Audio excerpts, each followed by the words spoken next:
Okay, we're talking about dating. First of all, if you are Black and gay, if you are anybody really, you know that we have this conversation online every 2 to 3 business days. So, as with all things important context, I wanted to see where I could add something new to the conversation. I wanted to approach it from a different perspective, add some new perspectives. And so for this conversation, I tapped 3 therapists, 3 Black queer therapists, Araya Baker, Erick Nuñez, and Dr. Matthew Brinkley.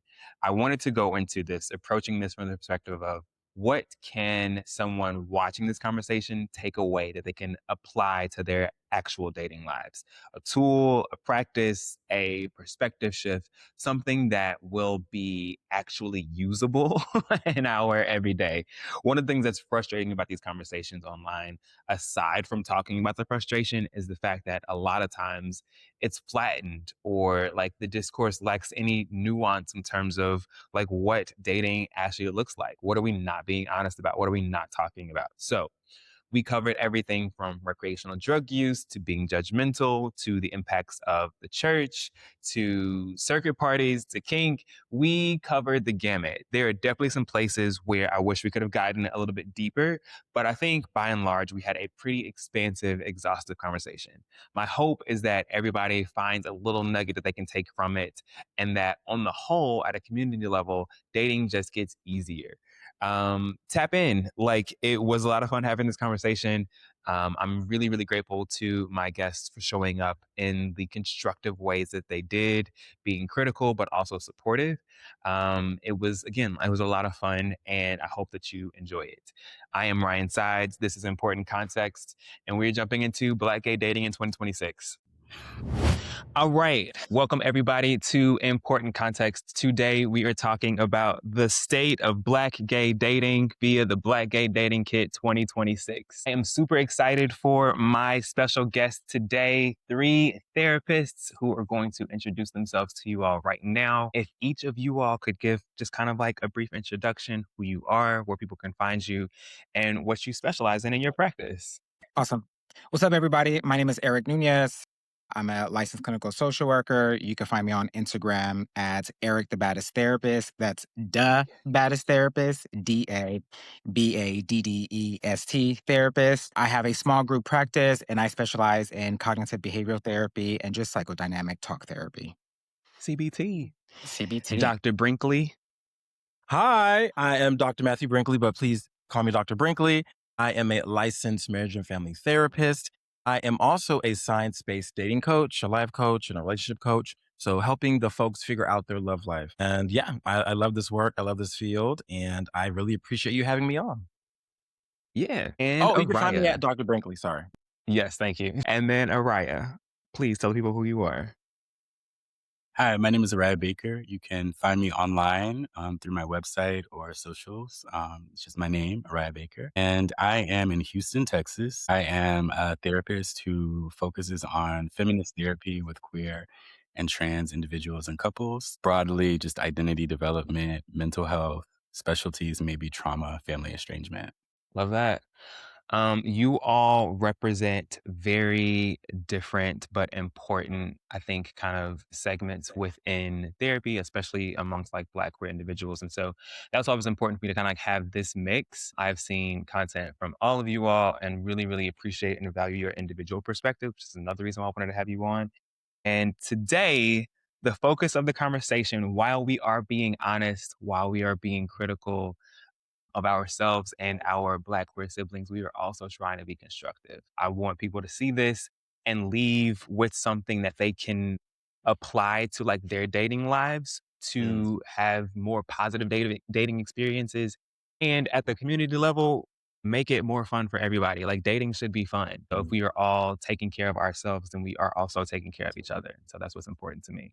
First question, I think it is important for us to establish our foundation, get on the same page as to like what we are talking about. So from you all's perspective, when Black gay men, Black queer people are saying that dating is cooked, what are they talking about? What are you hearing? Is that coming from a place of loneliness, shame, rejection, trauma, something else? Like, what is it that you hear when Black gay men say dating is cooked? Like, what are they actually describing?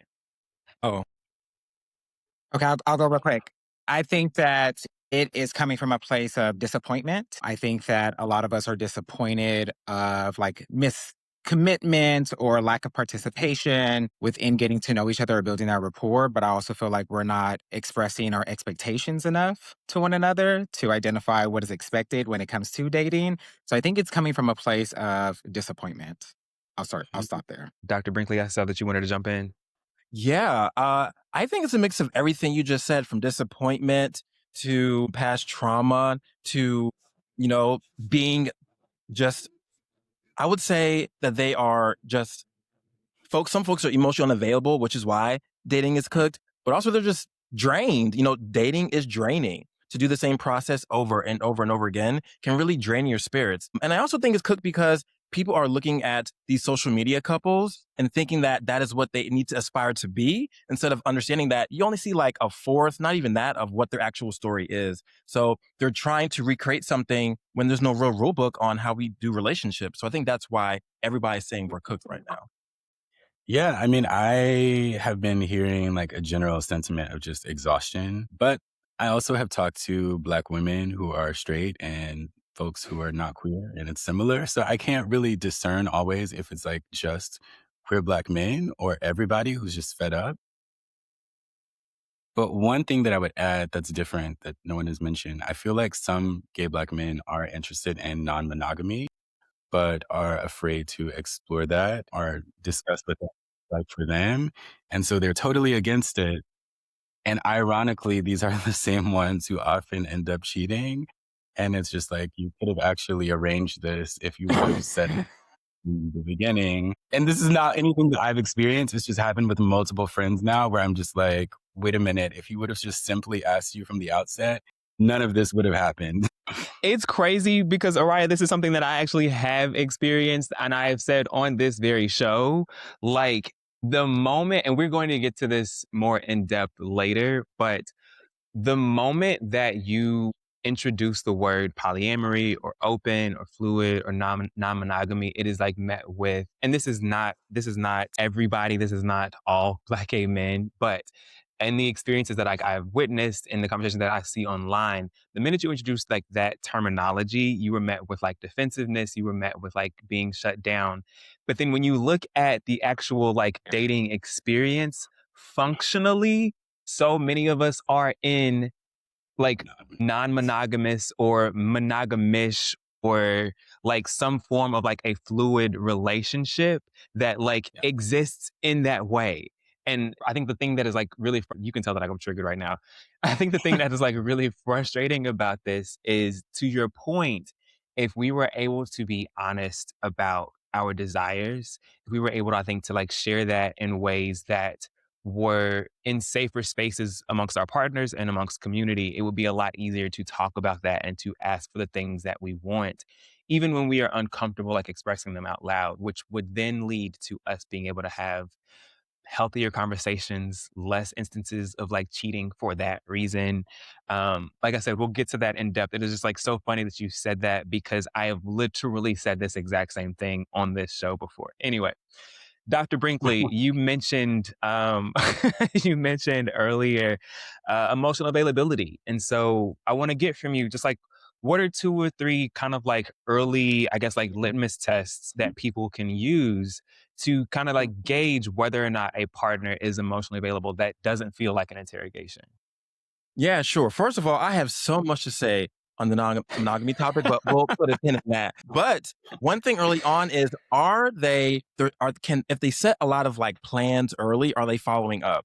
Are they actually committing? Are they the behaviors, are they matching what the words are? Because some people can be like, oh my gosh, I really like you. I wanna see you in 2 weeks, but then they don't follow up with you. So if there's no intent of contact, then that's a really great sign. Another one is, when they're talking to you, are they also getting to know your world, or are they only kind of sharing theirs, right? Are they actually asking you questions, or do they feel like I have to just, present myself to you? So if they're not curious about your world and it feels like you're the only person like asking questions and you're getting to know them, but they're not getting to know you, they're not available. I think another one is, are they only hitting you up like late at night? Are they only hitting you up when it's convenient for them, right? If they're not able to see you in the daytime, then maybe I wouldn't waste my time on them, honestly. I really wouldn't. Because some people confuse, connection when it comes to sex or a late night booty call, right? Versus, oh, maybe this means that they're the one for me. Maybe this means that that connection is there. So if they're not able to talk to you, regularly, like in the daytime, if it's only hitting you up at night, then they're probably not that available for you.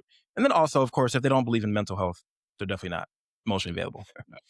Well, one of the things I kind of want to piggyback off of that, when you're getting to that place of being able to like ask someone those questions and like have those conversations with someone, a lot of times I feel like it's important to be in a place where like you know that you have an attraction to that person.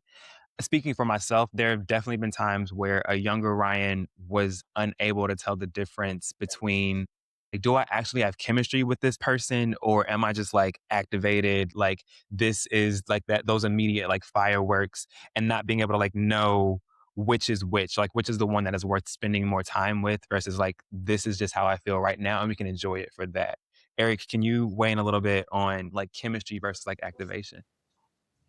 Well, I think activation is like more of a attraction, right? It's like, oh, I'm attracted to this individual. I think the chemistry piece is, are you willing to invest in that individual? And not only financial investment, right? Going on dates, getting to know that individual, having quality time, but emotional investment going on to what Dr. Brinkley is saying. Like, are you asking that person how their day is doing or what's frustrating or how they're navigating their struggles, right? I think that that becomes an issue because I feel like within the gay queer space, yes, we have a dating issue, but we also have a communication issue. We don't know how to communicate, right? And communication is also active listening. We also don't know how to listen to one another, right? We don't know how to express our wants, desires, and needs or expectations, right? But we also don't know how to receive that from somebody else as well, right? So if we're going on a date and you're saying, I expect X, Y, and Z, right? I could either receive that or my defenses are going to go up. You're asking me for too much right now. Right. And I think that plays a role within our dating world as well. Why do you think that is? Like why is it difficult for us to be in those spaces and engage with someone that's showing an interest by asking questions? I think fear of commitment. And feel like based off of our worlds right now, we're all struggling to a certain degree deep down inside. So people have this fear of how can I navigate my world while also trying to enmesh my world with someone else and trying to build a future, right? It can be overwhelming. But if it's something that you desire and want, you have to make sure you're putting in the work. And relationships are work.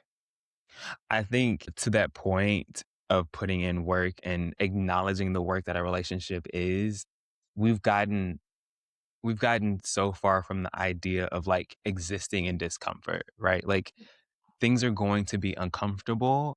And Mm. just because it's uncomfortable doesn't mean that you need to run from it. It's not necessarily Mhm. like a sign that like things are bad.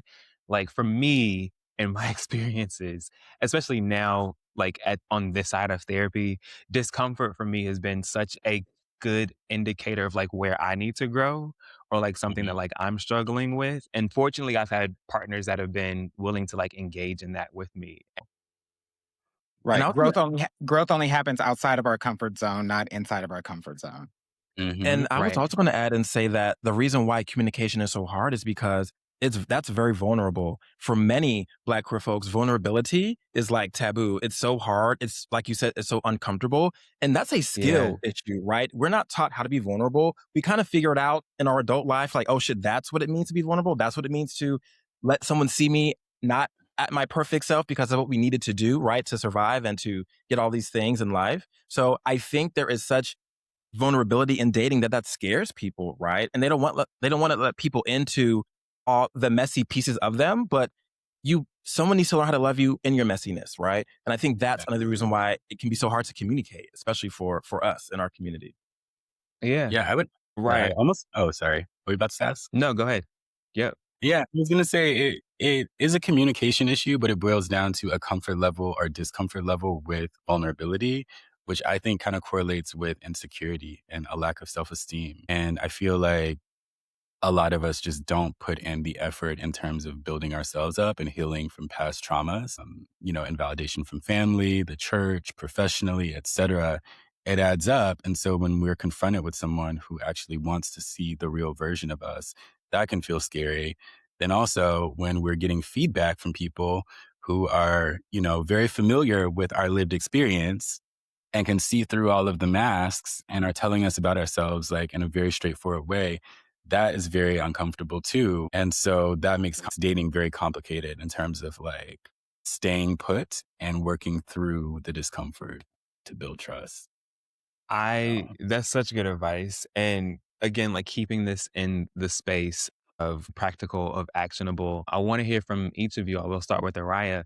Like, what is one thing that someone can do when they are feeling uncomfortable, be it like with a partner in conversation and like they're being called to be vulnerable but may not necessarily recognize it. Like how can someone recognize it or like how can they show up in that moment despite being uncomfortable for like a different outcome?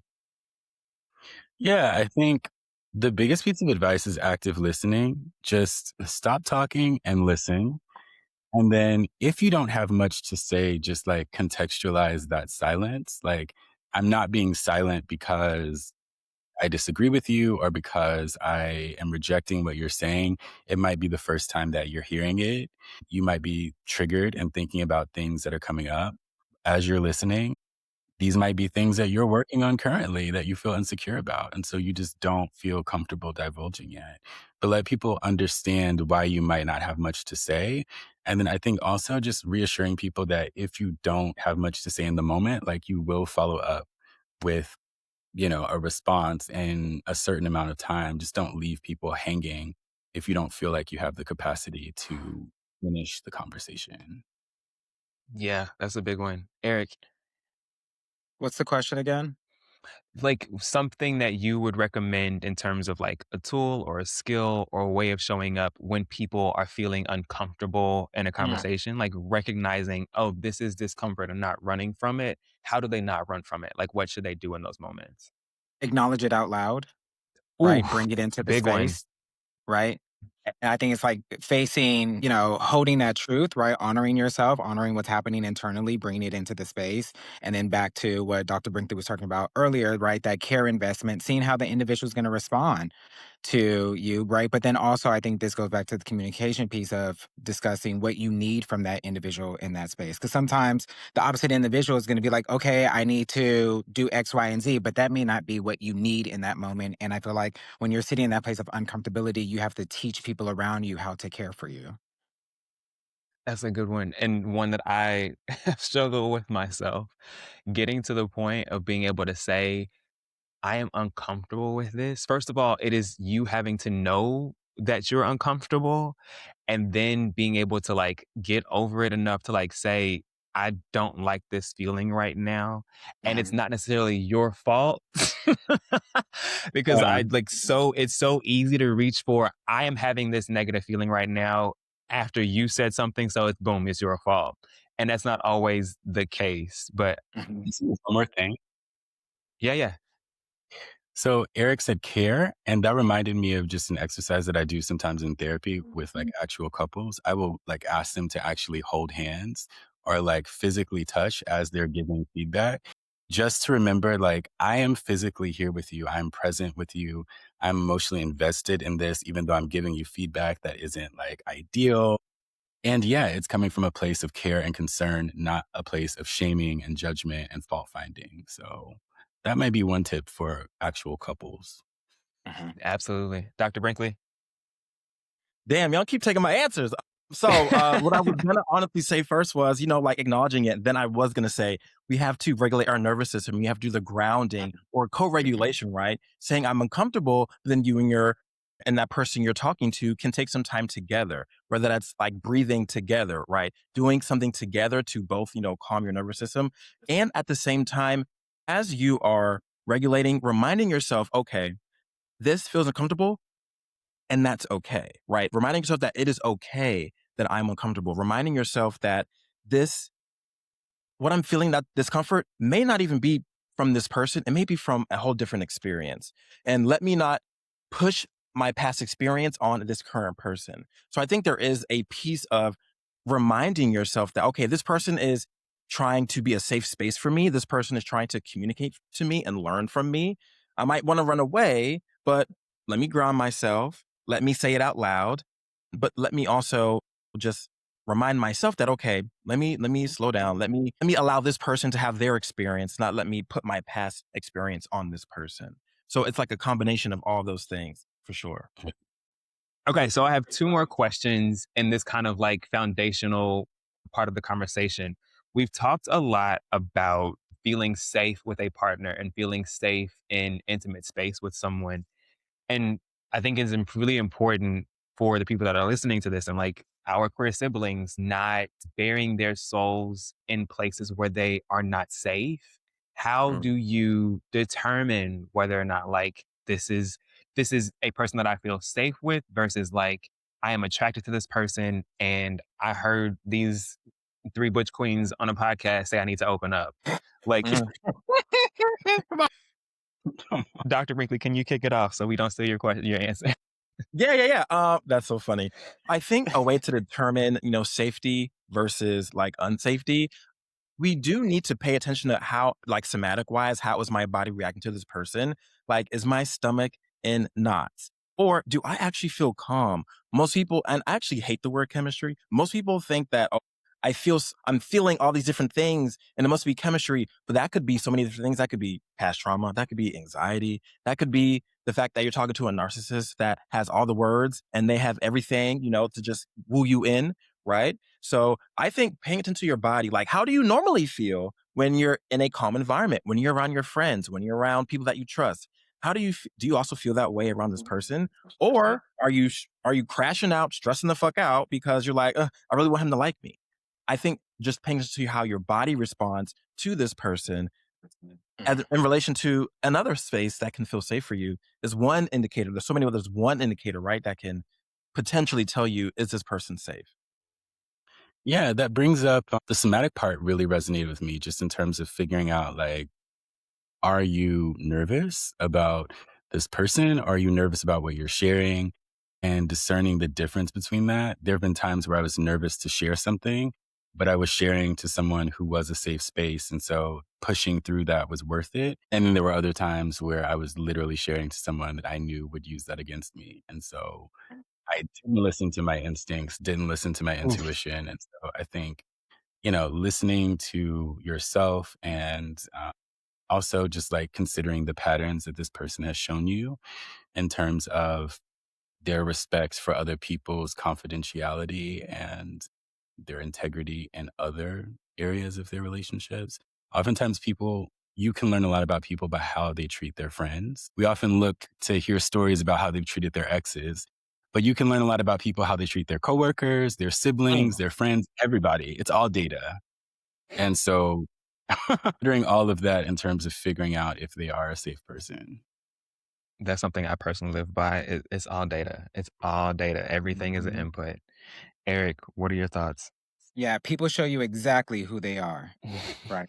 So it's like making sure you pay attention to that. But I also feel like an important piece is doing some form of reflection to see if you feel safe with yourself, right? We got to make sure that we're creating that safety space for ourselves first, right? So identify, what does that feel like? What does that look like? And then when you don't feel safe, being able to acknowledge, well, this is what I need for me to feel safe because I'm able to provide this for myself and it keeps my nervous system down. So I need for that to be provided by the opposite individual. You really ate that. You really ate that. Like feeling safe with yourself first. Like that for me is, and I promise, like I'm not gonna keep bringing it back to me. I'm just like, Your this is podcast, baby. You can do what you It's want. group Okay. therapy. Now it's turned into so group therapy. exactly so much of this. Intervention. But like that was such a critical turning point in my dating experiences. Like younger me was so used to what I had seen in media and there had been very little. Like I grew up Black, gay, and in the South and in church. So like I had very little exposure to what Black queerness looked like, let alone healthy Black queerness. And so I didn't know that I did not feel safe. And then when I recognized that I wasn't feeling safe, it was like, okay, well, now I need to figure that out. And all through that time, I am a terror. Like I am the villain in so many men's stories because of like that period of my life. But now it is like I know so much better. And like I can understand like, okay, I need to feel this way first. And then I can engage with you in this way. And like that it has changed like my dating experiences. And of course, like the people that I've dated their experiences with me like orders of magnitude more positive. So I love that you like called that out. A lot of this, like it starts with yourself. And so feeling safe with yourself first. One thing that comes up, this is like my last question and like kind of like our foundational phase, but one thing that comes up a lot is boundaries, rules, and just kind of like the approach that a lot of people take to, again, harkening back to discomfort.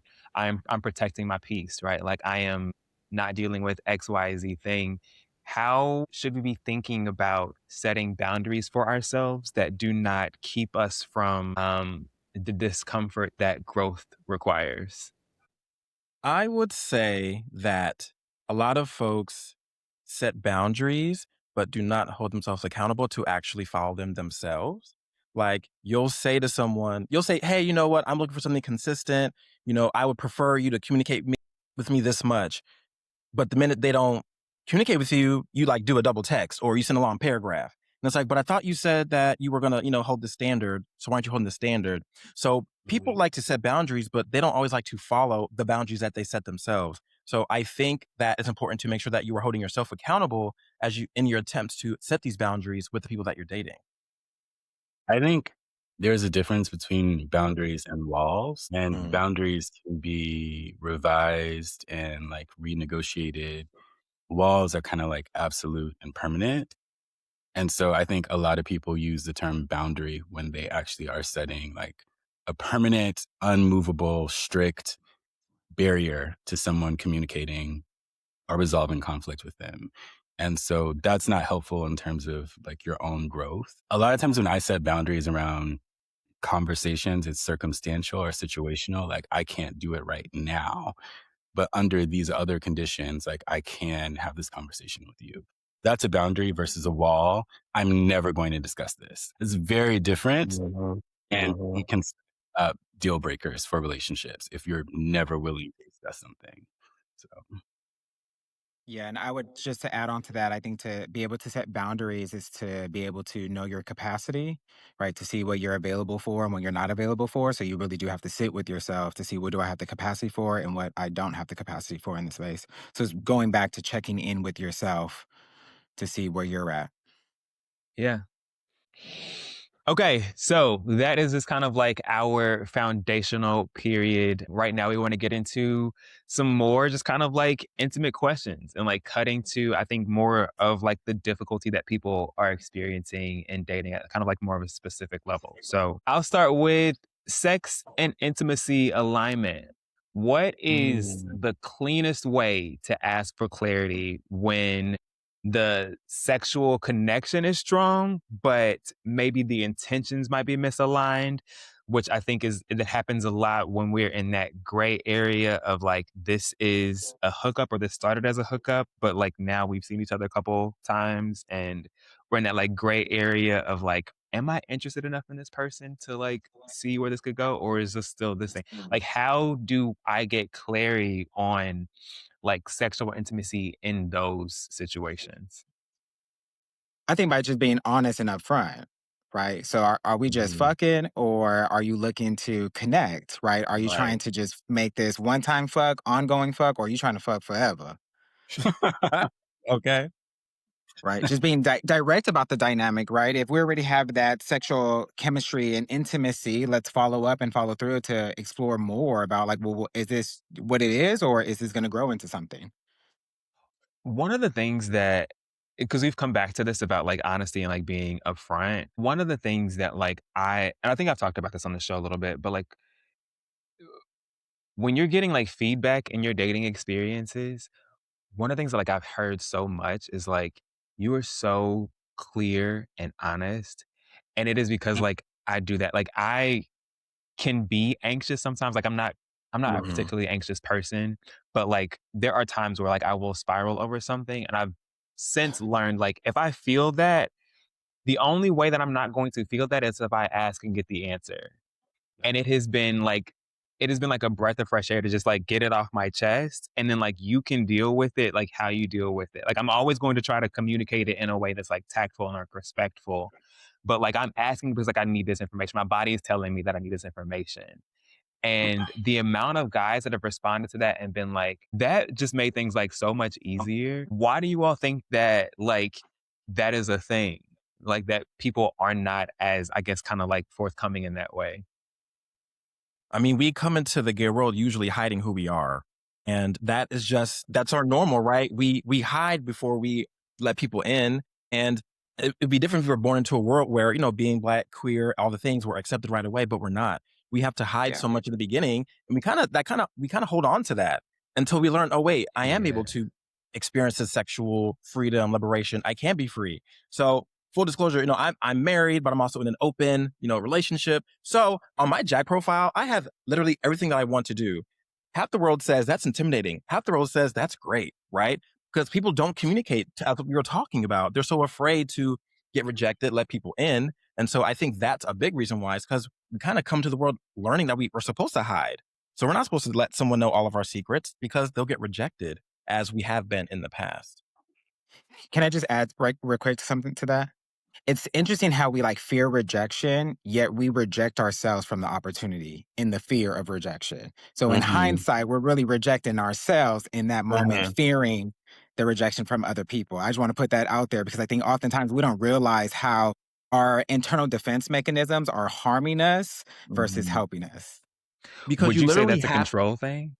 Oh, go ahead. I was gonna say, because to get acceptance, you always have to risk rejection. There's no possible way to go around rejection if you want to be accepted, right? Because you're always gonna have to hit that wall of, I'm gonna be vulnerable. This person is gonna accept me or reject me. So I love that you said that, Eric, because I say that often. It's like you have to risk rejection all the time to get acceptance. And so you are literally rejecting yourself before you give yourself that opportunity. So I thank you for naming that, because I totally agree with that. Araya, I saw you. Go ahead. Yeah, I mean, when I have typically been in these situations, I try to zoom out a little bit. Like asking for what I need in a relationship is about the relationship, but it's also like a practice in courage. And that courage is transferable to other contexts. It is helpful in family situations, work situations, friendship situations. So it's not just a relationship thing, it's like a character building thing. And then I think as far as why people are sort of hesitant to be direct or straightforward, I think we all kind of fear being perceived as needy or like emotionally needy. And so, trying to sort of like thug it out and play it cool and act like you're unbothered takes over. And then you end up playing yourself because now you're in a situation where somebody actually doesn't prioritize you, but you were afraid to point it out and you could have avoided the situation altogether, but you didn't. So it just underscores the importance of being courageous. You called out something that is a really, really, I think, kind of under recognized red flag. And it's like that nonchalance. Like we talk about, like, I want to appear unbothered. I want to appear above the situation. What Yeah. are some really common red flags that you all think that Black queer men kind of like ignore? And then I want to talk about some green flags after that. So we covered nonchalance. Like what else would be on that list? Lack of repair. That's a question on my list. Yep. Go ahead. Yeah, lack of repair, right? If an individual is saying, hey, X, Y, and Z made me feel some type of way, if we're not creating a space to repair that dynamic or like rebuild trust or whatever was broken in that space, then that lets you know where the individual is at. Yeah, because you need conflict resolution in any relationship for it to thrive and grow. So if there's no repair, then Any that's form. not a relationship. Mhm. Yeah, I love that you brought up repair, because like one of the questions that I have on here is how do like what does a healthy rupture and repair look like in dating, right? Like not a marriage, not like deep, not like, like we're 5, 10 years deep, but like we're just like dating. We're still getting to know each other, but we're still just kind of like establishing ourselves. My mind goes to, Black queer folks, we love to read, we love to joke, we love to like have that fun moments with each other. And sometimes some people can use that as like a flirting technique, like, oh, I'm gonna say a joke here or read you there. But what you just said actually was really triggering for me. Maybe you don't know that. And so calling them in to be like, hey, what you said actually, I really didn't appreciate that, right? And I would only hope this person says, hey, my bad, I didn't know that. I definitely want to say that moving forward, right? A red flag is if they say, "Would you get over it? We're just joking. Don't worry about it." That's a red flag for me because that means, okay, you're not willing to receive my experience at the expense of you taking accountability. So the red flag is lack of accountability for me. If you cannot take accountability, even in your dating phase, then imagine what they'll do when y'all are actually together, you know? So I would say that is where that lands for me.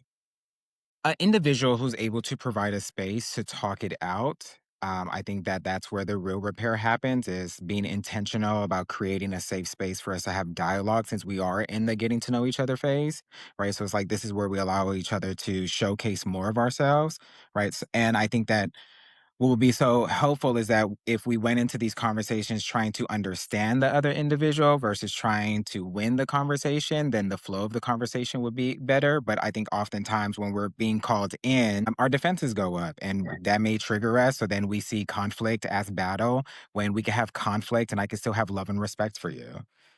Yeah, to echo that, generative conflict is so important. Like, conflict does not always have to end in, a huge falling out. Like, it can actually build trust and make things deeper, excuse me. So, reframing the approach to or the outcome of conflict from the outset, I think is really important. And then also, I don't really have anything in terms of tips to add, but like remembering the whole point of dating is to get to know whether you're compatible with someone. So your Mhm. request for repair is justified because you're dating this person to figure out if there's long-term potential. And I feel like a lot of us don't really see dating as like that serious, and you don't have to. You can totally date just for fun. I'm not saying that that's not, a legitimate style, but when you're dating to seriously assess compatibility, know that like repair is always something that you're justified in asking for.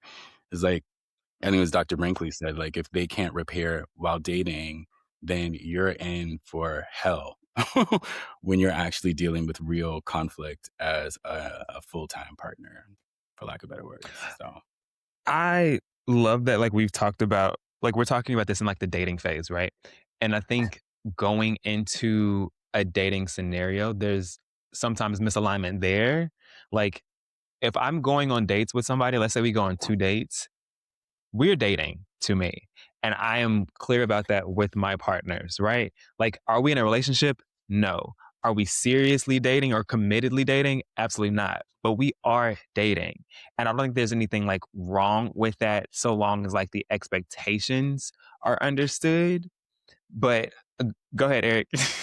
I hear you, but I think you have to be very upfront and honest about that, right? Because you Yes. may see that as dating, right? And I'm just like, we only on our second date. So I think it's important that we Yes. acknowledge that everybody has like a different relationship development process that comes along Mhm. with different expectations. So I think we have to share that with one another. Like, this is my process. This is how I like to date. I like to date for 3 to 5 months and then see where we're at and then potentially see if we're into a relationship. But you have to be upfront about your process and what you desire within that process. Absolutely. Right. Like for me, it is being clear on the expectations. Like I can Yes. say that we're dating. I do not care to hear from you every day. I also don't care that you're Mhm. having sex with other people. That's going to carry over into our relationship also.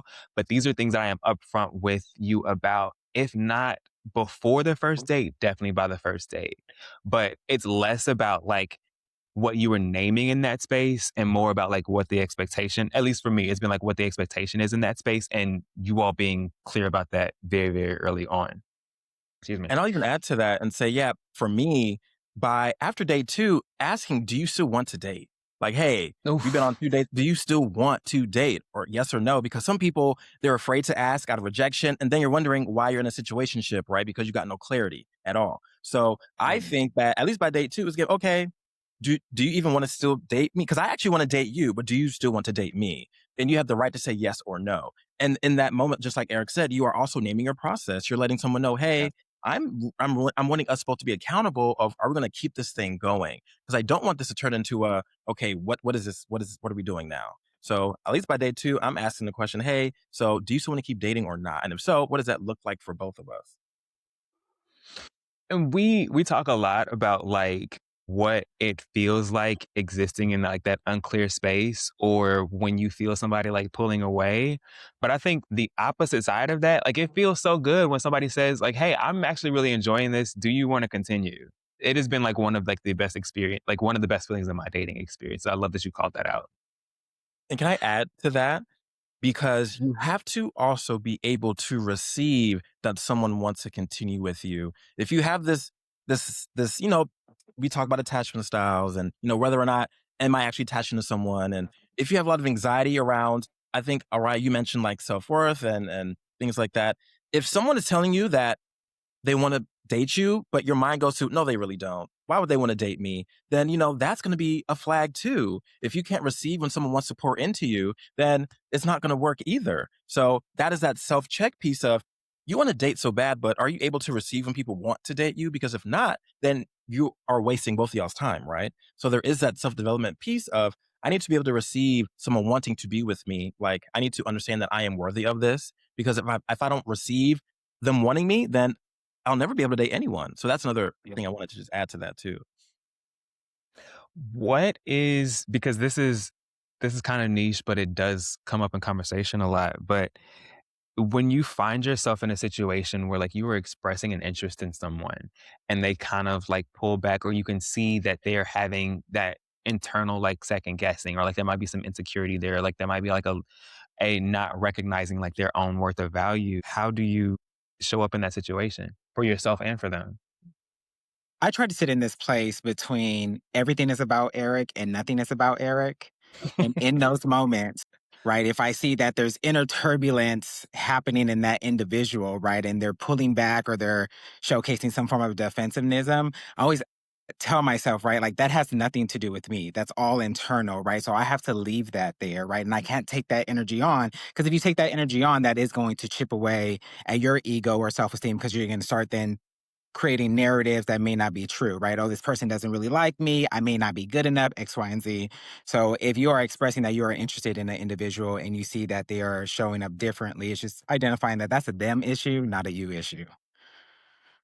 I actually have an example. Early in with my husband, early on in our dating, we went out with some friends and it was a really great time. But after the fact, I could tell that he was just feeling very unsure, thought that people wasn't liking him, thought that the vibe wasn't there. And I called it out immediately. I said, hey, I understand that you have your own experiences and you have your own thoughts, but I need you to understand that this one thought you're having is actually not reflective of the experience.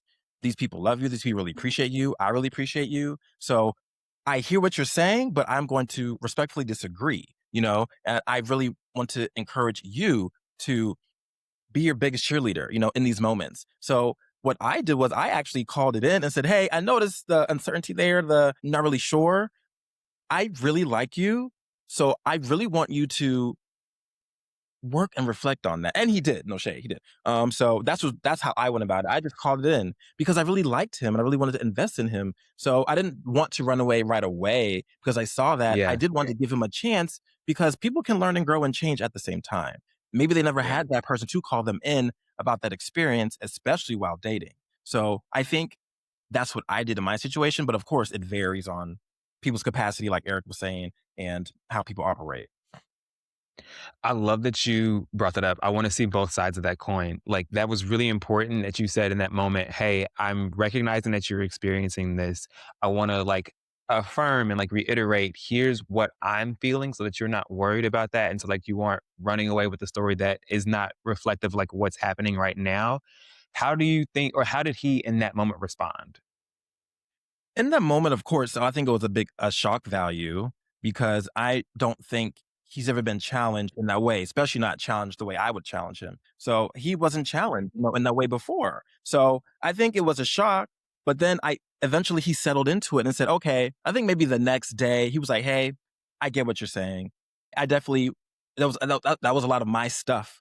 One thing we love to say is my stuff. That was a lot of my stuff coming up. And I understand that. And I'll definitely do better to manage my stuff. And now we're married, so it worked out.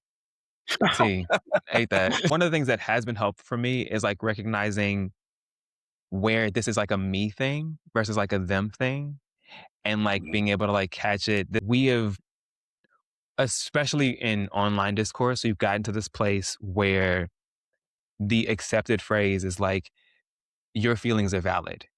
And that is 100% true. But your feelings are valid in that you are experiencing them. They may not necessarily be valid as a response to what you are experiencing. And I think like that disconnect is where people go wrong, because it's like I'm feeling this thing as a part of this experience, and that is the final truth. Like that is the objective truth.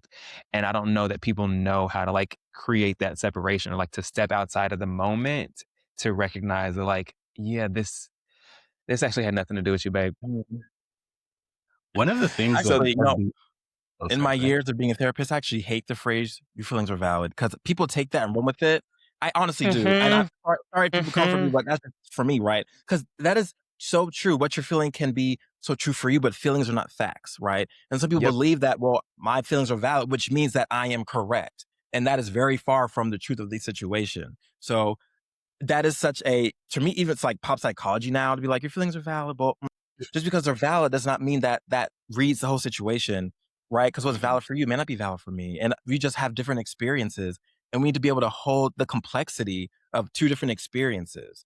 You know, that's something that I always work on with people. The complexity of the situation. It's not this black or white thinking. It's both. There can be two truths to this situation. And I need you to learn how to sit with both of these truths and be able to navigate through that.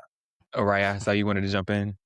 Sorry. I was thinking of that meme where the woman is sitting by the edge of the pool and she's like lighting her cigarette and she stops and she's like, to you. Like, Yes. valid for you, To you. Like that It part makes me is think of because we're talking about like they take that part and run with it, and it's like it always brings to mind like everybody says like, I said what I said, and they forget that the rebuttal to that was, and what you said was some bullshit. Like both, you had to for like both of these things. Candy You ate have to that. have both of these things together. Okay, Candy ate that for me. Okay. Okay. I want to get into the sexy things. Dr. Brinkley, you have talked about being married and Mhm. the openness of you all's relationship. We opened this conversation talking about like how our queer siblings can push against the poly or non-monogamous like identifiers. What do you all think, whether you're seeing it like as a trend amongst your clients, whether you're seeing it from like your own personal experiences dating, or whether you're just like seeing it in like the larger zeitgeist, what do you think is at the base of that discomfort with thinking about relationships outside of like the finite monogamous barrier? Right. I think, first of all, I think we are not taught this relationship style. So it's just taboo for most folks, right? We're not taught when we're growing up, we're only taught about monogamy. If we had an educational system that was like, actually, there are different types of relationships, it might be a bit more normalized. I think also religion, of course, is a huge factor in it. This need to be pure or this need to be holier than thou. I think that also causes a lot of discomfort with folks when it comes to non-monogamy or monogamy. And I also think that people's relationship to sex, right? Some people believe that if someone is having sex outside of me, it automatically means that I'm not enough, that they don't really like me, that never really loved me. I think some people attach certain meanings to sex, which is okay for them, but just understanding that your attachment to sex is not the same for everyone. But people believe that the way they believe needs to be what everyone else thinks too. So I think that's a lot of that. And I think past trauma also. You know, a lot of people have gotten cheated on. A lot of people have had terrible experiences dating. And so to even think to introduce someone else to my experience, you got some nerve. You're going to bring someone else in this situation after Steve, Tom, and Larry cheated on me? Why would I ever want that? To say also, all that discourse is bullshit. But that's just my personal experience because I think both relationship styles work. But I will definitely say that as someone that is very open about my relationship style, the amount of battling that I have to do in my comments is disgusting for me, right? Because I never would ever tell anyone you need to be open. You should be open. It's so better. I would never say that. But the girls love to tell me how I'm stupid or I can't believe you would do that. You're just cheating. Da da da da. They go off on me, and I just let them go off because I'm thriving and happy. No shade, okay? So I'm good. So that is a whole dissertation in its motherfucking self, okay? But yeah, it's a lot of just people aren't just used to this thing. And a lot of times when we're not used to something, we want to battle against it because we think that we have to be, like we were saying earlier, we have to be right. It's our experience over theirs. So I must stop there. Erick or Araya, anything you all want to add or oppose? Don't be scared I to mean, oppose it. If that's not your worldview, it's no, okay. You know? If that's not your tea, that's not your tea. I am thinking of ways to validate what you said without like repeating it. But I do think people sense that non-monogamy is like a literal threat to their identity and worth. Like they have been indoctrinated to believe that their self-worth is wrapped up in fulfilling all of the needs of their partner. And if they fall short even a little bit, someone else is going to take their spot. And we also hear this sort of like rivalrous, competitive, sexual competitiveness in pop culture and rap. I don't think any of that helps to add on to like the religious doctrine and the lack of relationship education that we have. But yeah, relationships they don't have to be a competition. Sex does not have to be a competition. Intimacy does not have to be a competition. It doesn't have to be this zero-sum thing where if you're not like 100% one day, you're like paranoid about somebody, stepping out on you. And so I think that's one thing. I do think infidelity trauma is deep for a lot of people and it is hard to recover from, to be fair. Like I have worked with a lot of couples who struggle for years to rebound after one instance of infidelity. So I get it. At the same time, it's important not to conflate infidelity or like even hypersexuality with non-monogamy.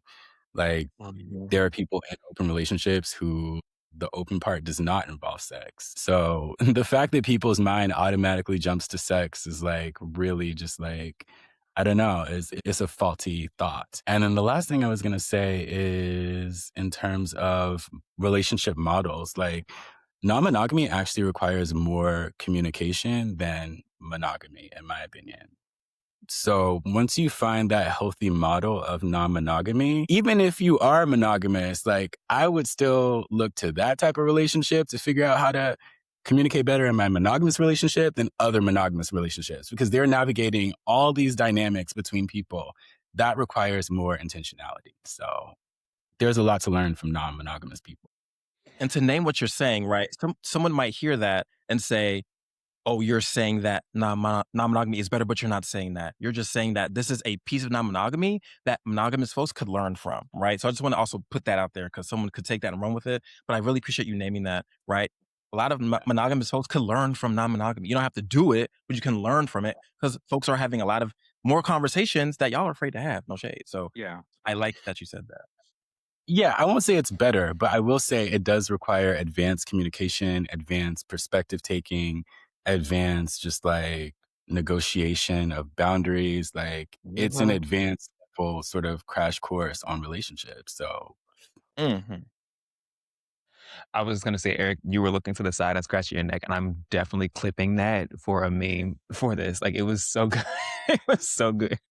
Yeah, I agree with both of you guys. I think non-monogamy definitely requires a level of transparency and honesty that isn't somewhat appreciated in monogamous relationships, right? I think that monogamous relationship may see that honesty or transparency as a threat. Also, too, I think that when we think about non-monogamy relationships, it's more work. And sometimes the girls don't want to put in the work to create a strong foundation to then build off of that foundation, right? And yes, I think that infidelity trauma does play a role, but it's also identifying like infidelity trauma is secretive while having an open relationship has more transparency and honesty, more openness.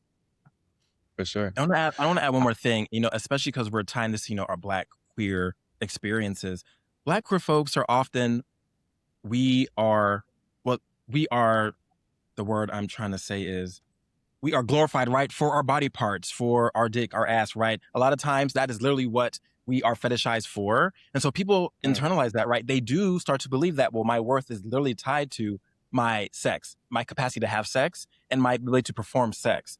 And I think that also is why a lot of times people are are uncomfortable, right, with this non-traditional way of having this experience because, well, my value is tied to my sex. If my partner wants to have sex with other people, that must mean that I'm not enough. That must mean that I'm not performing. That must mean that my value is decreased. As opposed to thinking that I can be satisfied with you and still want different experiences. People sometimes think that, oh, if you want open relationships, it means you're just not ultimately satisfied and they can't provide all your needs. Well, most people actually can't provide every single thing you need in a relationship, right? They actually cannot do that. And it's okay you can appreciate what you have and still want different experiences, still want more things. And it doesn't have to mean that your partner is not enough. Your partner is enough for that relationship experience, and we can still want, different things as well. So I just wanted to add that piece to it. I think that's such a good point. Earlier in this show, I interviewed my personal therapist, and we were talking about my journey with polyamory and some of the things that like her and I had discussed and like progress that I had made. And the one of like the underlying like points of like why polyamory is important to me is exactly what you said. I do not have the expectation, and I don't think anyone should have the expectation that like one person is going to give you 100% of everything. And I do understand like the value that monogamous people have put into loving this person in this relationship because of the totality of what they are able to give me and the totality of the relationship. And that is important and that works for them. For me, it is I have one life. I have one life. And while this one person may not be able to give me 100%, I am wholly open to and willing to be there for what they are able to give me, what I'm able to give them, what we're able to bring to each other. But I think that it is foolish of me to not pursue that 100%. It is this and it is whatever supplementing interest, whatever supplementing factors that I have for the purpose of like having a 100% life. And I think that is kind of like a perspective that like people don't take into consideration. Eartha Kitt, I don't want to compromise. I don't. That part. Because we were talking about openness, we were talking about non-monogamy. The thing that also comes up a lot is sexual health and like sexual health practices. What are you all's, I guess, kind of like guiding principles or advice that you would give to people that are trying to be more comfortable, not only talking about like their desires, but also like talking about like their fears or concerns when it comes to like their sexual health, whether that's in non-monogamous relationships or monogamous relationships? Well, I think it's important to take ownership of your own sexual health, right? The only person that can protect you is you. So, whatever you need to do to protect yourself, make sure that you're doing it. And then having conversations about it of like what you're doing to protect yourself, to create a safe space for the other individual to identify what they're doing to protect themselves.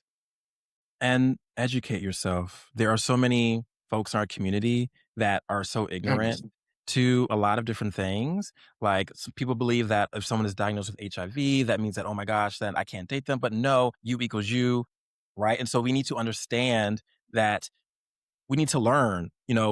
We come into the gay community fearing a lot of things. I know the first time my mom was worried about my sexual health, she was scaring the fuck out of me, right? Around having sex with people. And I had to unlearn a lot of those things, unlearn a lot of those fears related to my own sexual health and able to have the conversations and being honest, right? If you're dating someone and you're not exclusive, right? And you get an STI, it's about having that conversation, right? Some people would shy away from that and they might think that they might run away from it. And honestly, for me, I think that's a test of compatibility, right? If you are able to have a healthy conversation around STIs and sexual health, if your partner is like, oh, what do you mean? Oh my gosh, then I don't think that for me, I wouldn't date them. I just personally wouldn't for me, right? I just think that there are certain there's sexual maturity that needs to be had in dating to have a effective dating life. And I think that those are conversations that you should be having early on. Hey, we out here doing other things. If something comes up, how are we going to discuss that? So I think that's an important conversation to have, while you're dating is the topic of sexual health and how are you managing your own? And if something does come up, how will we manage that together? You talked about whether or not like that person is compatible. And this is this is such a common question. I feel like we were talking about this maybe like 2 weeks ago online, but there are people that really shy away from the top, bottom, verse, side conversation early on. And there are some people that think that that is important. I know that there is not a universal truth, but I am curious to hear you all's perspective on when that conversation is most effective or when it should be had? In the introduction. Hi, my name is Erick Nuñez, and I am a nice to meet you. Because I think that part of it is I want to take ownership and pride of the role that I am playing, right? Yeah. Very early on. And if I see an individual that is like, oh, that's too early to ask, and I'm like, oh, you're not prideful Mm-hmm. in your sexual identity and how you like to perform. That's an insecurity for me. It's a turnoff. Yeah, I was gonna say that. I mostly my experience, there's a lot of shame for people that like don't want to talk about it. There's so much shame around it. Now, I might not say, "Hi, I'm Matthew, and I'm very," I might not do that right away, but talking about sex is so important to do. So it may not be in the introduction, but I definitely it needs to be. I think within the at least for the first week or two, let's actually just talk about sex. That is, it can just be a common conversation to have right with someone, and also to name that there. And speaking of like relationship styles, some people think that if well, there's so many schools of thought on this, so I'm gonna just say that first. Some people believe that, well, if you don't have the perfect match, then that means that you need to, right away cut it. But, people can be very, very creative. And if is such, someone meets your needs in many different ways, but there's this one category where we're kind of like iffy, there are ways to, work around that. For some folks don't have the capacity to do that, and that's okay too. But some folks can, right? And so I think, at least within the first 2 weeks, at least have an understanding of how this person likes to operate, sexually. So I like that we're having that conversation. Yeah, to add to that, I feel like discussions around sex are a test of like emotional maturity. I'm HIV negative, but I've dated multiple positive folks, and the conversations around sex were easiest with them. The conversations were most tense and awkward with folks who were negative because they are not, in general, not making, absolute statements, but in general, a lot of negative folks are not as attentive to their sexual health. They have not sort of like leaned into their sexual identity, which I think is important to echo what Erick said, to sort of state that upfront with confidence. Like, sex is a core part of the human experience. Like, it's how we all got here. It has existed for millennia. So to pretend that we got here some other way but sex, like, what are you talking about? Like, we have station, but I guess, there's so many queer people, so many Black people. Let's start there. We don't have sex ed conversations in the home. Then you add Hell queerness no. on top, definitely not talking about that part, right? And then when you come out, to echo what Dr. Brinkley was saying, that was also my experience. The first thing my mom said was about her friend that she lost to AIDS. I'm like, what does that have to do with my identity and you showing up for me as a parent and accepting me? Like, we're not on that topic right now, right? And also, that's a conversation that you should have been having with me years ago.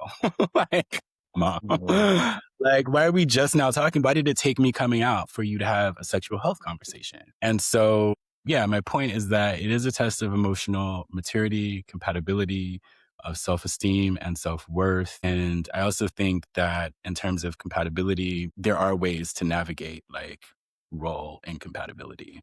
So if you're a bottom and you're dating a bottom, like there are ways to work around that. Like that is not a deal breaker necessarily. So just keeping an open mind is important.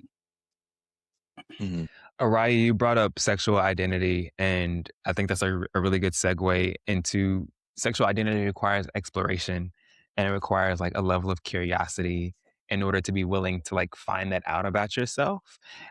Which of course like leads us into kink territory, into like any number of like explorative practices. Right now, we are having kind of like a Black gay renaissance when it comes to circuit parties. And while it has been so incredible to see just kind of like the liberation that I've seen like my friends experience like in those spaces. I've also seen like a lot of judgment around like those spaces.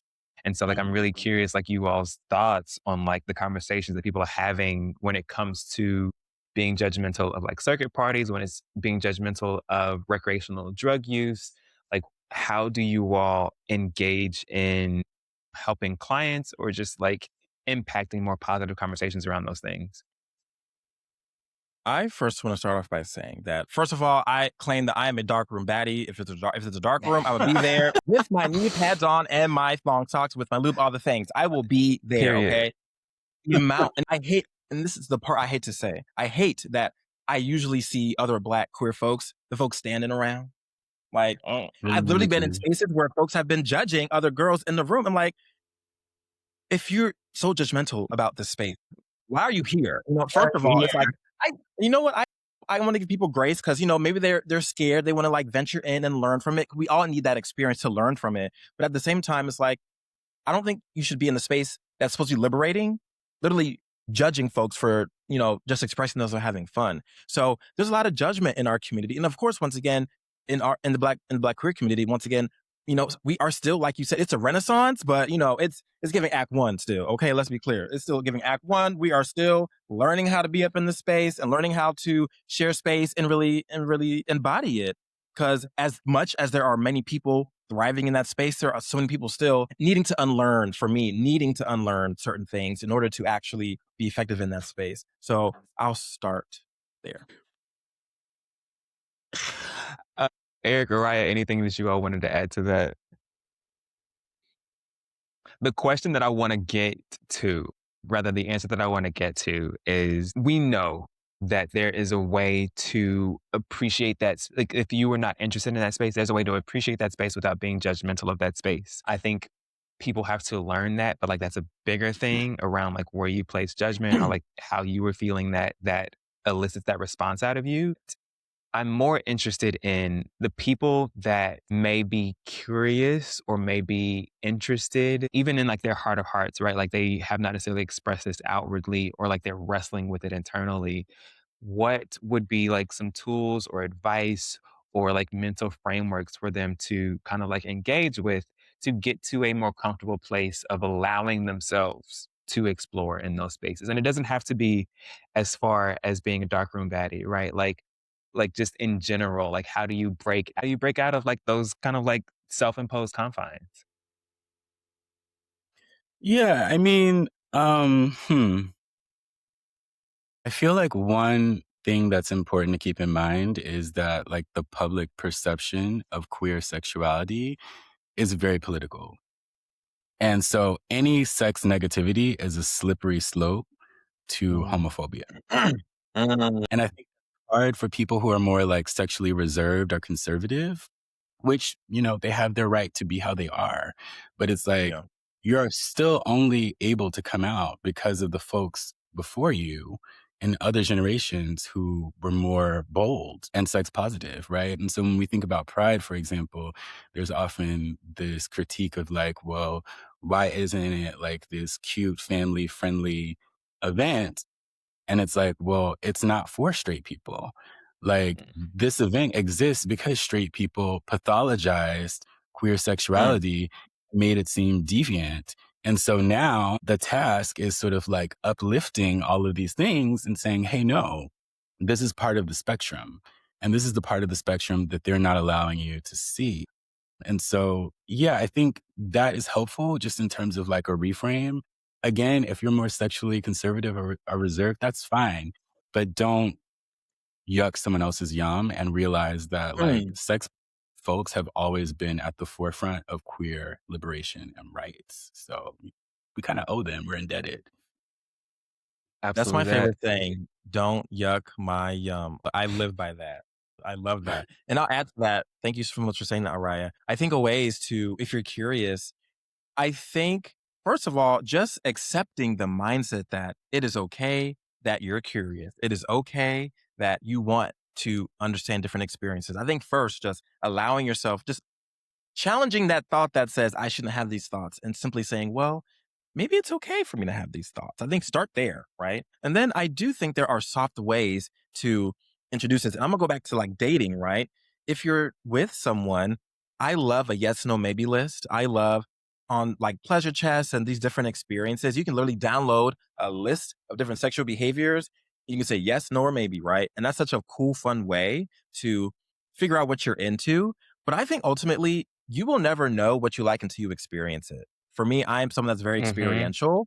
My clients, I'm like, if you're into this, if you want to explore kink, try something out, try something new, and try something on yourself first to allow your body to get comfortable with it, and then maybe introduce it with someone else, right? I think there's a lot of education that can be happening via social media. And I want to say this with intentionality. Certain porn can be educational if it is allowing the person to learn from it and it's not causing you to receive, negative tropes or stereotypes around what you're seeing, right?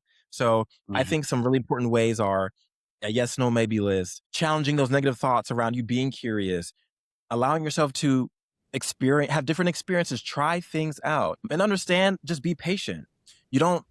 People think that they have to be like this kink master or this person with BD. You actually don't have to do that. And also, vanilla sex is okay. You don't even have to want to be, at full sum. You don't have to want to do all those things at all. You can actually, you're great in your vanilla. That is okay. Like, you don't actually have to be all these things. Someone will love you at your baseline, honestly, right? People have this idea that I have to be all these things, but you actually don't, so that's my piece on that. I love that you all both approached it from the perspective of there is a spectrum of ways that you can exist in this space, right? Like, and it is finding what is comfortable for you and not feeling pressured into like adopting or adapting what you see. Like there's this like conversation that I saw online about like people going vegan and being like, well, I would go vegan, but I love bacon too much. And it's like, okay, well then be vegan with bacon.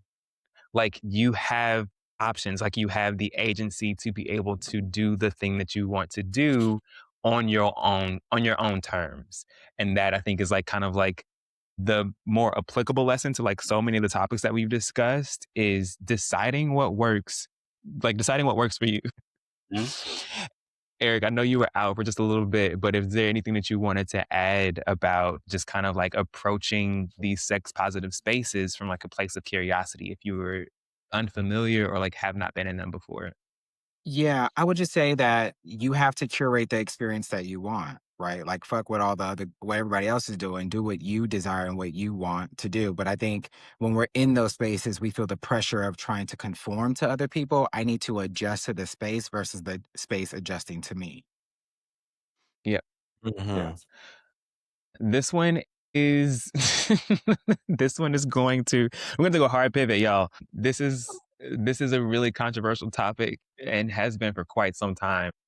Interracial dating. I feel like this conversation exists in the binary, like in the extremes of if you were doing it, then you are a sellout, you are anti-Black, or I am doing it because I have had terrible experiences with Black men and I'm swearing them off, completely ignoring that kind of like more realistic middle, I think. What are you all's thoughts on having healthier conversations around interracial dating? And are there real things that like we need to be discussing or like wrestling with when it comes to interracial dating?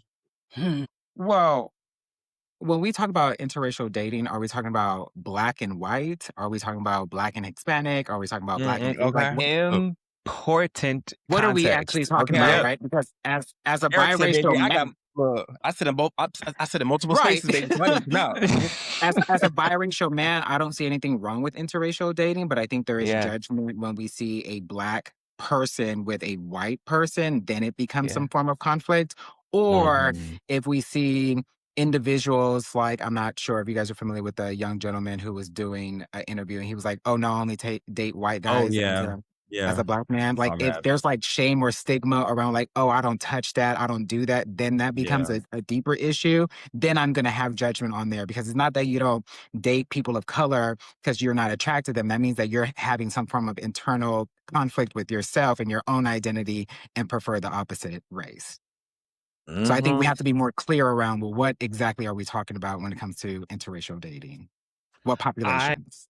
Yeah. Yeah. I think there are two distinct conversations to be had, both like the Black-white relationships and then also Black and non-Black relationships. I think those sit in two very different spaces. And even I think when we think about like porn or when we think about like popular media, I think it is far more common to see Black and non-Black but non-white relationships even those being kind of like put on a pedestal in a way that is less controversial than black and white relationships. But I'm curious, like the conversation can go in either way. So yeah, I'm curious, like you all's thoughts on either of those.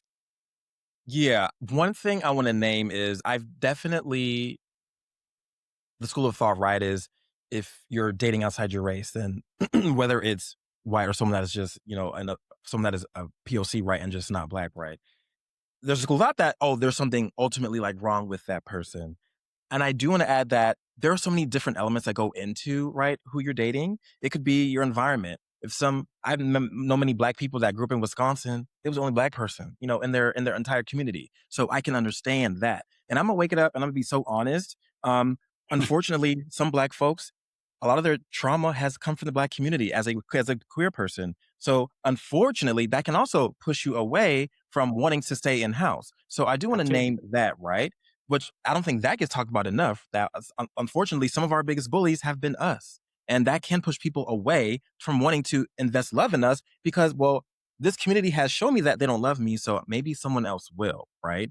At the same time, you brought up that video, Eric, and I was disgusted, right? I cannot stand a self-loathing black person that is like, oh, about some black people, like that is gross to me. And I don't think, I mean, he might get someone in life, but I don't know. Just if you have that much disdain for who you are, I think it's a hard sell for anyone, in my personal opinion, to want to even date that person.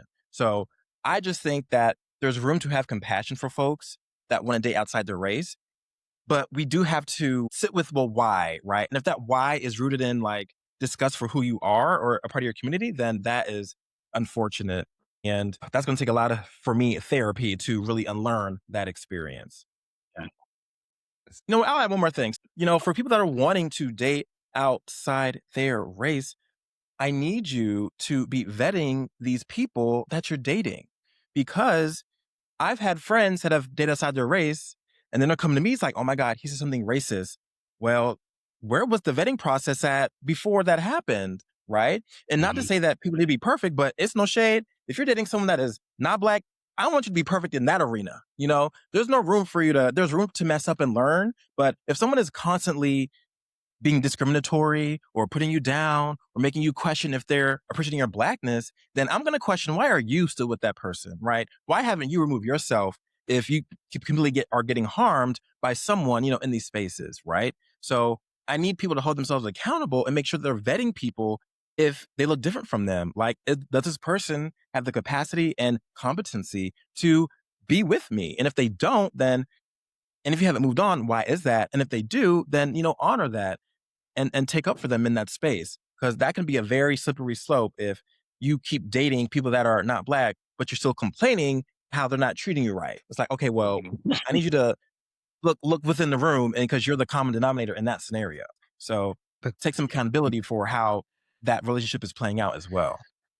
The calls coming from inside the house for sure. And that, like the point that you made about just kind of like the accountability in your experiences, the conversation around interracial dating and just like the difficulties that people have, not only discussing it, but just kind of like accepting it, whether you are someone that does not date interracially and has judgments for people that do, or it is because of your judgments that you do date interracially.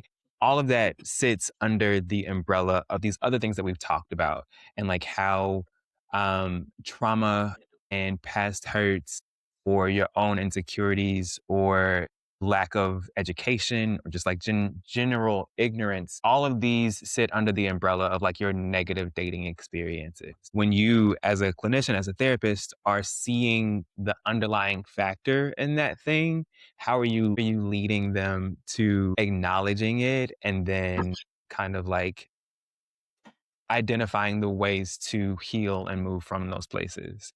And I know that it's going to be different depending on the different factors, but just like where you can see kind of like some general, this is like a first step, or like this is how you at least open the door. Yeah. So because on like therapy directories and profiles, there's no like queer black option. Oftentimes I have like black marked and then LGBTQ or queer marked. And so a lot of white queer and trans folks also seek me out. And just to address the myth that Black queer people have more trauma, the white queer people got trauma too. They have trauma for days. And I would even say, of all, like cross racially, the white queer folks are the ones with more family rejection. I've actually met more queer Black people who come from families that over time accepted them and supported them. And more of my queer white clients are the ones who have had to permanently cut off family.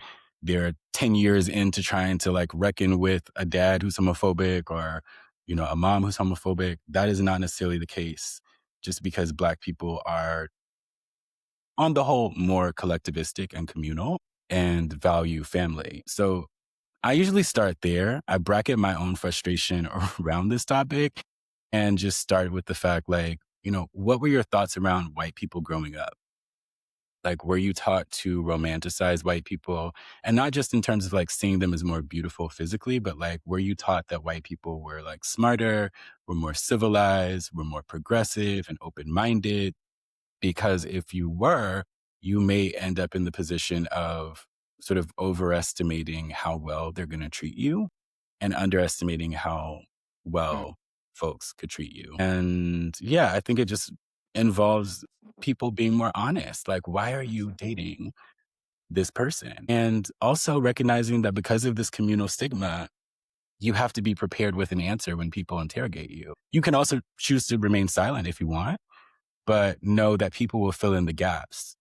And so it's generally best if you know yourself and why you're dating this white person, what they bring to the table, how they nourish you, like how you can back up or sort of justify the work that it requires to sustain that compatibility and move through the differences and the tensions. But folks are going to have questions. That's inevitable. I want to add, yeah, because I have a very different experience. I know you said right Mm, that in your experience, a lot of more white folks are rejected. I guess in my experience and with the work that I do, it's very mm, opposite. I do feel as though a lot of folks, whether many cultural backgrounds, Black folks, just anyone in that frame of reference, there's a lot of rejection. And I guess for me, it's opposite. I mm, actually do think that unfortunately, white folks are able to get a bit more accepted, in their experience as opposed to folks that are not white. But we have different mm, experiences, and it is what it is. That's just my experience. And I do believe that, I think that some folks believe that, which can be true, that your proximity to whiteness means that you get more access, you get more resources for folks that depending on their background, maybe they grew up in an experience where they did not have access to resources. So they believe that, well, if I date this white person, if I date this person that's not Black, then maybe I'll have more access to resources. Maybe I will not be able to, I'll get taken care of in a certain way that I haven't experienced. So that could be a reason. And how I work with my couples is I just call it out.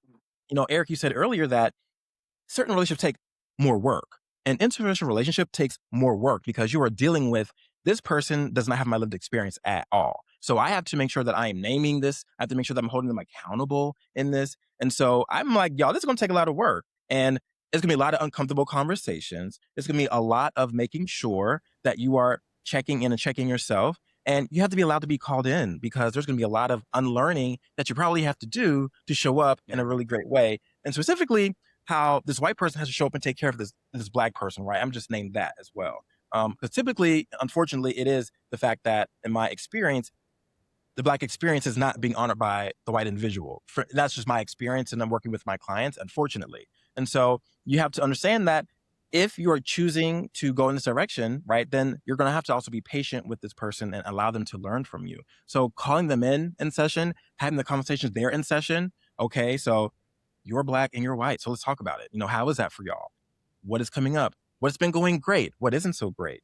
What are you bringing into this relationship with regards to your cultural background? So having those conversations in real time with my couples, I think that's really, really helpful, for sure. And I think also something else I wanted to touch on is a lot of Black queer folks we kind of have to operate as being perfect to survive in the world as a survival strategy. I'm queer, I'm Black. Already I got people not thinking that I'm good enough. So I need to excel. I need to be perfect, right? To be exceptional, to be loved. And I think a lot of times we are chasing this perfectionism, right? Whether that's that's why we believe that someone has to complete me or someone has to fulfill all my needs because like I have to be perfect. So they have to be perfect for me. So that's one thing. And then also people might believe that, well, that perfect idea is that white person because the world treats white people better than they treat me. So that person gets treated, that person has to be the epitome of what perfectionism is in the queer community. So maybe I should go for that. So it's a very layered conversation, but those are the things that I would say, those are the conversations that I'm having or I'm guiding my clients to have when I'm working with them around the reality of the intersectionality, right? Of race when it comes to dating and relationships. So that was a Yeah. mouthful. So I'm gonna take a drink. And just to echo what you were saying, I don't want to come across as like invalidating queer Black folks who do have very strained relationships with family. It is definitely a prevalent experience. Just going back to my earlier comment, it is equally prevalent among queer white folks. And I think sometimes when we've experienced so much trauma, like intracommunally from other Black people, like Dr. Brinkley was saying, we can look at white folks and say, well, they have more resources. When I think of mainstream queer orgs, movements, they're the face of it. So maybe it is more accepting over there. And I think that can compel some very traumatized queer Black folks to think that it's better on the other side. But yeah, your white partner has got to be good at repair. They've got to be good at holding space for trauma. There's a lot of emotional maturity and intelligence that is required to navigate an oppressed experience that you've never lived with and sat with. And so it's similar to non-monogamy in a way. Like you got to be in for it in terms of it being an advanced crash course on relationship dynamics. And to also add, as we were saying earlier, if you are Black, you're not even dating a white person, but you're dating someone that is of a different ethnicity, different race, right? Latinx, right? You also have to learn their experience. You have to understand that they experience racism as well, and you have to hold space for both of your experiences. It's not just they just have to learn about you. You have to learn about them too, right? So it's having that open door of we're learning from each other, especially if it is a mixed race couple and it's not a Black and white person. It could be a totally combination of many different things.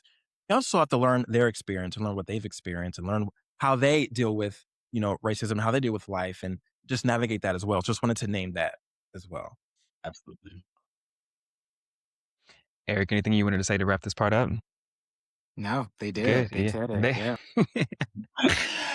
Yeah. We've had such a robust conversation so far, and a really, I think, constructive one. I have loved everyone's input and the places that you all have been like approaching your answers from. I'm curious from, again, like from you all's perspective, like you all's like informed perspective, what do positive, like healthy Black gay dating experiences look like? What do positive, healthy, like Black gay relationships look like? Big R, little r. Like, what are you seeing? And it's just like, yeah, y'all are doing it right. I think two individuals that are able to stand in their own spotlight while supporting one another in their spotlight is something that creates a healthy dynamic, right? Like we could both share space and take up space if we're open and willing to provide a safe space, right? But ultimately, I think it comes down to communication as well of like, we need to have conversations around what makes you feel safe so that I'm able to meet those expectations and vice versa. What is it that you need in this space to show up as the best version of myself so that I can also express to you what I need so that I can show up as the best version of myself? And motherfuckers who are in therapy, Okay. Non-negotiable. I'm so sorry. non-negotiable. Okay? Non-negotiable. Please get Like into therapy.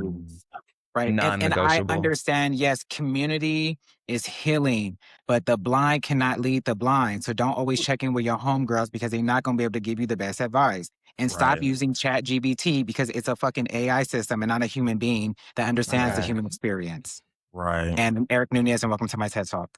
My You God, my cleared? God. You No. cleared? Hey. Okay. Honestly, I would say happiness looks like, well, one, just joy in general, just couples that experience joy together, that learn how to create new ways of having joy with each other. And then not trying to change one another. There's a difference between encouraging someone to grow than saying that what they're doing isn't good enough, right? And they need to be a different person. And I had to unlearn that myself. I had to unlearn, I need to not be trying to make this person show up the way I think they need to be this perfect being. I need to actually accept them for who they are, because then that actually allows us to be real with each other. And so, not trying to change this person, but to really encourage them to either grow, because I love my husband because he accepts me for who I am. But who am I not to offer that to him, right? And so it's unlearning and really being humbling myself and saying, he's accepted me for who I am, so I need to offer him the same. So not trying to change your person, really experiencing joy, I think is really really integral to that great relationship for Black queer folks. So that's where my mind goes to those two things for sure. Yeah, to echo that, I feel like when I think back over the couples that I've worked with, the ones who make it through conflict, communication, difficulties, incompatibility, there is just like a fundamental foundation of respect that they have for one another. And there's like a certain limit they have when they're arguing or they're like going back and forth, that they just like, there are lines they don't cross. And I feel like, at least I've read that like contempt is like the biggest predictor Mhm. of breakup. Once you start feeling Nope. like you disdain your partner and you just like don't respect them, like your sort of lack of clarity about where they're coming from is starting to spiral into like, why the fuck am I here? Like, that's a red flag. And that's like a internal dialogue that you need to have about whether you need to stay, because if you do stay, like, you could end up harming someone just because of your contempt. So, yeah, I think just being real about like, you're dealing with another human being who has lived experiences outside of you, before you, socialization before you, like, there's a lot to hold space for, but that doesn't make them, those differences don't make them worthy of contempt. I want to add, just be Date niggas you kind. like. No, I'm That sorry, too. Dr. Brinkley. No, I was just saying, just be kind, like be polite, be kind to people. Like that is such a Yeah. small ask, but a lot of people don't do that, right? They be just think they have to lead with a certain exterior to protect themselves, but that also is probably pushing people away. So just be kind to people, right? Kind, nice. I forget which one is the one you're supposed to be, but either way, be nice to people. Be polite. Just have that energy around you to invite people in, because some people don't naturally do that, but they're wondering Yeah. why. Why is my dating life sucks? Well, because you suck. I'm just saying. So just be kind to people. Be kind to people. That alone will open doors for folks. So I just want to say that as well.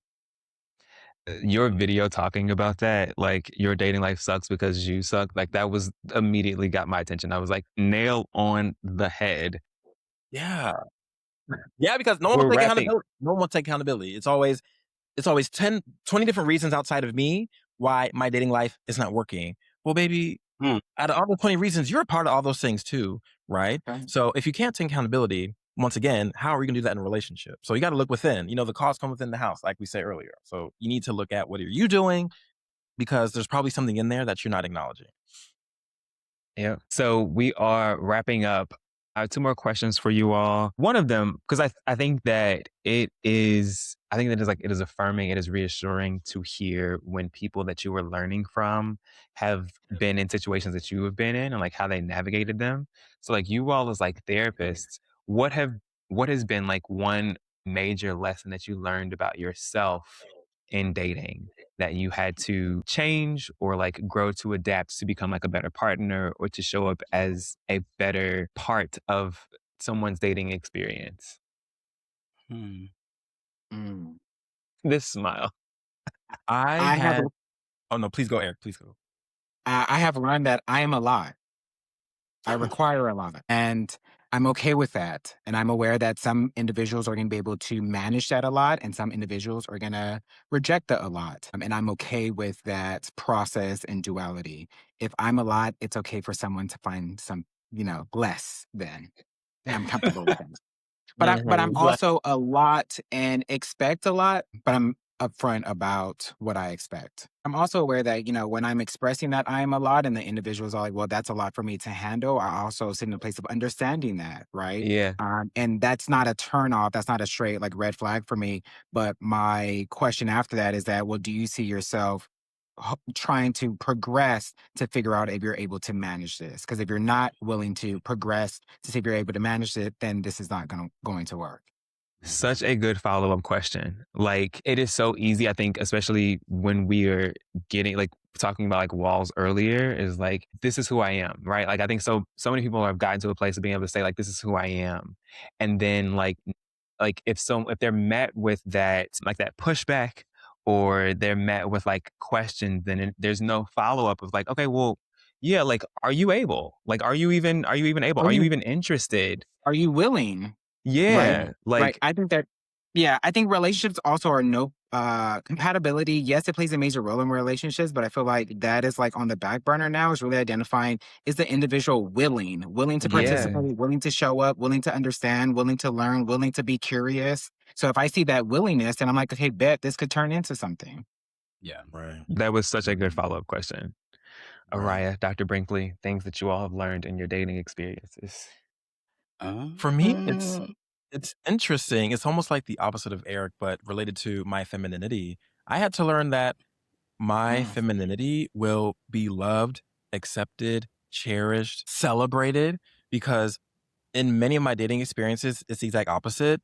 They say that, oh, you're too gay, or you're doing that thing, and I don't really like that. And I kind of took that on for a little bit. I said, okay, well, if I have to, in order for me to be loved and date someone, I do have to tone that down, that part of me, right? That I actually is natural for me, but maybe these people don't like it. And my husband now, I think that's one of the first things that I fell in love with, is the fact that he acknowledges this experience that I have, and he really celebrates it in a way that I've never felt before. So I had to unlearn that my femininity, that is like a pushback, and actually that's what can draw people in, right?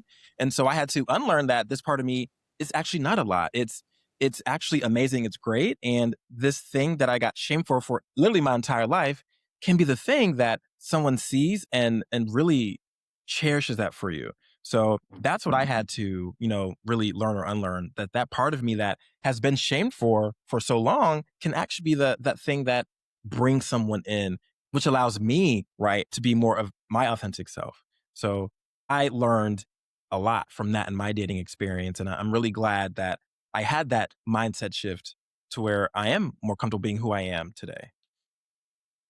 I wish we had more time to dig into that, but I love that you brought up the importance of not feeling compelled to perform masculinity in order to find love.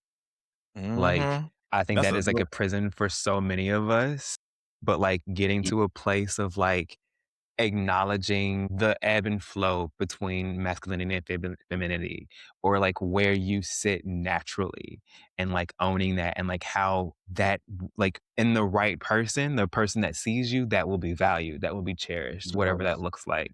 And I love that like you arrived at that place. hmm. Thank you. Raya. yeah, I think for me, it's like sort of debunking perceptions of what a therapist is supposed to be like. And so I feel like a lot of people associate this like Mr. Rogers type archetype with therapists.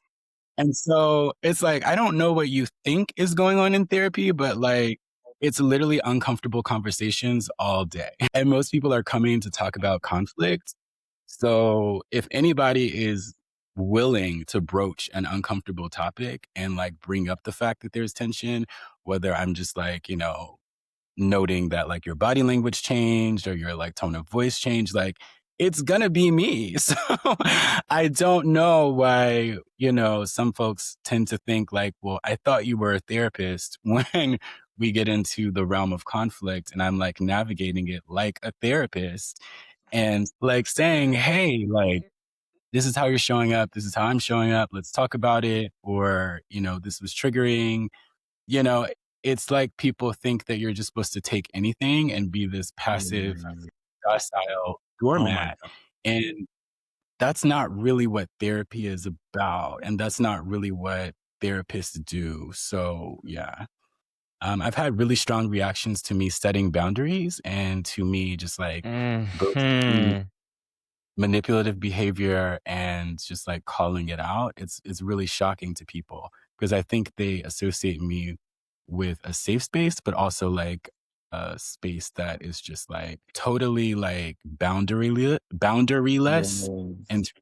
me not having any standards at all. Mm. That's not the case and never will be.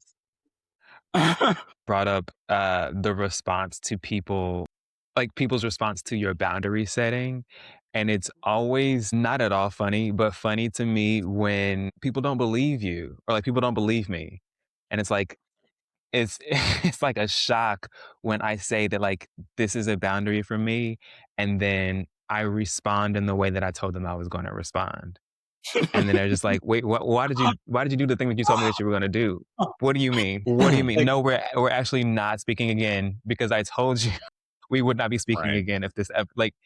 So yeah, I love that even as a therapist, like not I love, but like it is affirming to me personally hearing that you as a therapist like still deal with that, and that like yeah, people do not take your boundaries seriously, or they feel like your boundaries are an attack against them. yeah, Girls will because I try mean the you. feedback. Yeah, and I mean the number one feedback that I've gotten from clients is that what I bring that is most helpful is the ability to sort of like empathetically challenge and like I don't want to say call out, but bring to their attention things that they're overlooking in a way that like considers the context.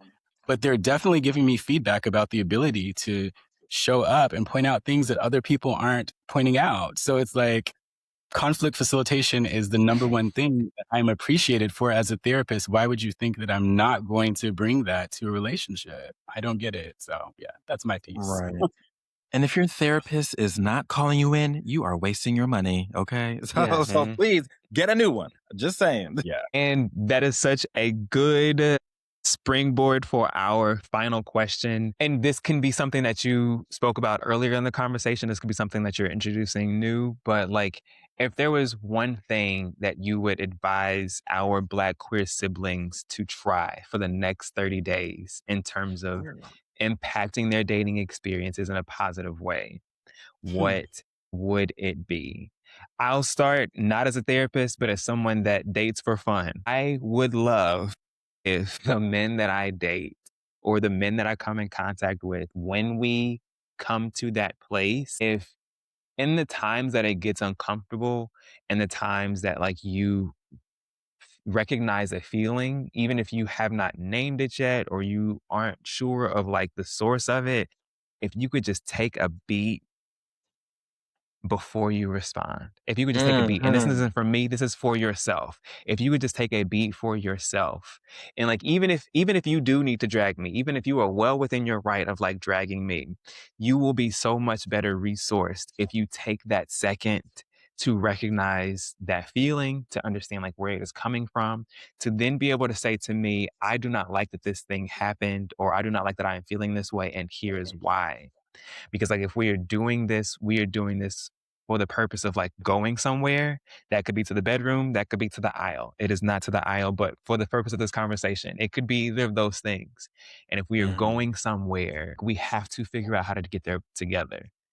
And it is just like just take that beat, like step outside of the moment, and then like identify that feeling so that we can talk about it, so we can be productive. That would be my contribution. Well, for not being a therapist, that was great. So that Okay, lets us look. know that therapy is working. Okay, whoever your therapist is, keep her. It's Money working. well spent. Money well Come spent for on. sure. Because Love I that. was going to say, I challenge us to sit in a place of deep curiosity, right? To Mm, piggyback off of what you're saying, but deep curiosity about self, right? Really get to Yeah. know who you are, Yeah. right? We want to know the good. You want to get to know the good and the bad. You want to get to know your triggers so that you're able to manage your triggers. Right. You want to know how you want to be curious about why you're navigating, maneuvering through the world the way that you are so that you can understand yourself a bit more. Right? When you understand yourself a bit more, you're able to provide grace and love yourself a bit more. If you love yourself a bit more, then you get to show up as the best version of yourself in a relationship dynamic. So I would say be very, very curious about yourself. I That was love good. that. And I would add to say that over the next 30 days, I need you to develop your dating skills. Dating is about skill development. And whether that is practicing giving compliments, whether that is practicing being curious, like Erick said, I need you to focus on how can I become a better dater? That's what I want you to focus on, not just sitting with, oh, the world is boo boo boo, and that's why I'm single. But no, how can you be a better dater? I really want you to think about that. um, I'm gonna do a shameless plug. I'm developing a course called the the unavailable, emotionally unavailable men detox from crumbs to consistency. How to stop dating emotionally unavailable men. So it's learning. It's literally this course on how to develop your skills as a dater. And I think that a lot of times we're not taught how to date. We're just not taught that. So for over the next 30 days, I need you to look within, like Erick said, and look at what are the skills that you actually aren't good at, that you actually think you're not good at, and how do I get better at those things? So I just think that look at how you're dating, do a self evaluation, and then figure out how can I show up differently to be a better dater and not blame the world for why my dating is staying the same. So I'll name that. I think one thing that would help folks over the next 30 days is learning how to give constructive feedback or criticism. So for Mhm. me, I don't really tend to give people critiques unless I can sort of give them a concrete example of what I want to see instead. And this actually was not taught to me in therapy or like in school. It was actually taught to me by a friend who's a teacher. And Mm. so she realized that her students weren't doing better because she wasn't giving them like a concrete, grounded, practical sort of guide about what she wanted to see instead of the behavior that she did not want. So just giving people a framework or a reference point of like, I don't like this, but I do like this, that tends to land better with people in my experience. And on that note, Araya Baker, Erick Nuñez, Dr. Matthew Brinkley, thank you all so much for joining me for this very important conversation. I really appreciate, excuse me, as I said, the way that you all showed up and the love and the space that you all held for our queer siblings. It was the medicine in the applesauce. And that for me is the most important thing because I fully plan on being outside this summer and I need you niggas to be at your best. I Yes, need be you outside. niggas to be at your best. So thank you all for joining me and helping coach up us. Please tell the people where they can find you one more time before we close out. You can you can find me on Instagram X at Dr. Brinkley at dr.brinkley. And you can find me, Erick Nuñez, at Erick the Baddest Therapist on Instagram, and that's Erick the Baddest. And then my socials are just my name, which I assume will be listed here. I don't know. Will Yeah, be. so if you type in my name on most social platforms, there I am. Thank you all so much. Bye.